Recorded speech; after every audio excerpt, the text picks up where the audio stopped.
আবারও ব্রাজিল দলের ডাক পাননি নেইমার জুনিয়র।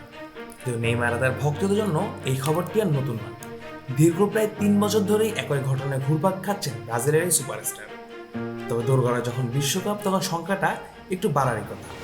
আর নতুন খবর হচ্ছে নেইমারের মতো এবারে বিশ্বকাপের আগের আন্তর্জাতিক বিরতিতে দেশে খেলতে দেখা যাবে না আরেক কিংবদন্তি ফুটবলার ক্রিস্টিয়ানো রোনালদো সান্তোস আভেইরোকে। অর্থাৎ ফুটবল প্রেমীদের জন্য এমন খবর বেশ বড় দুঃসংবাদই বটে। জুনের বিশ্বকাপের আগ মুহূর্তে যখন দলগুলো নিজেদের সেরা কম্বিনেশন খুঁজে নিচ্ছে, ঠিক তখনই ফুটবল দুনিয়ায় বাড়ছে এমন দুশ্চিন্তা। কারণ দুই মহাতারকা নেইমার ও ক্রিস্টিয়ানো রোনালদো ছিটকে গিয়েছে নিজেদের জাতীয় দলের সর্বশেষ স্কোয়াড থেকে। কাকতালীয় হলেও ইনজুরি এখানে সবচেয়ে বড় বাধা হয়ে দাঁড়িয়েছে তাদের সামনে। যদিও ব্রাজিল দলে নেইমারের অনুপস্থিতি নতুন কিছু নয়, তবে এবার সময়টা আলাদা। ফ্রান্স ও ক্রোয়েশিয়ার বিপক্ষে গুরুত্বপূর্ণ প্রীতি ম্যাচের জন্য ব্রাজিল বস আনচেলত্তি যে দল ঘোষণা করেছেন, সেখানে জায়গা হয়নি এই সুপারস্টারের। স্পষ্ট ভাষায় তিনি জানিয়ে দিয়েছেন, পুরোপুরি ফিট না হলে কারোর জন্যই দরজা খোলা নয়।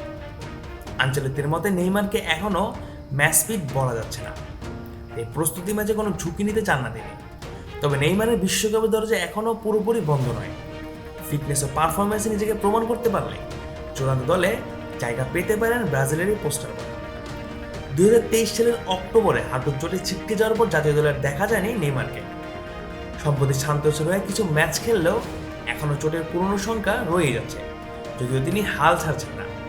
বিশ্বকাপে খেলার লক্ষ্যে কাজ করে যাচ্ছেন বলে জানিয়েছেন নিজেই। অন্যদিকে একই সময় ধাক্কা খেয়েছে পর্তুগালও। হ্যামস্ট্রিং ইনজুরি কারণে প্রীতি ম্যাচের দল রাখা হয়নি দলের নিয়মিত অধিনায়ক ক্রিস্টিয়ানো রোনালদোকে। তবে পর্তুগালের কোচ জানিয়েছেন, ক্রিস্টিয়ানোর চোট তেমন গুরুতর নয়, দ্রুত মাঠে ফিরবেন বলে আশা করছেন তিনি। যদিও এই চোটের কারণে মেক্সিকো যুক্তরাষ্ট্রের বিপক্ষে ম্যাচগুলো মিস করবেন রোনালদো। তবে বিশ্বকাপে তার জায়গা নিয়ে কোনো সংশয় দিচ্ছেন না দলের কোচ রবার্তো মার্টিনেজ, বরং তাকে কেন্দ্র করে আক্রমণভাগ সাজানোর পরিকল্পনা রয়েছে। 41 বছর বয়সেও রোনালদোর ফিটনেস ও ফর্ম নিয়ে আত্মবিশ্বাসী মার্টিনেজ।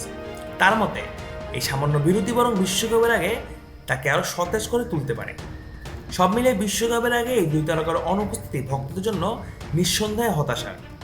তবে বড় প্রশ্নটা এখনও রয়ে গিয়েছে, ফিটনেসের সঙ্গে লড়াই জিতে শেষ পর্যন্ত কি বিশ্বমঞ্চে দেখা যাবে নেইমার ও রোনালদোকে? Mujahidul Islam Zahid, on field.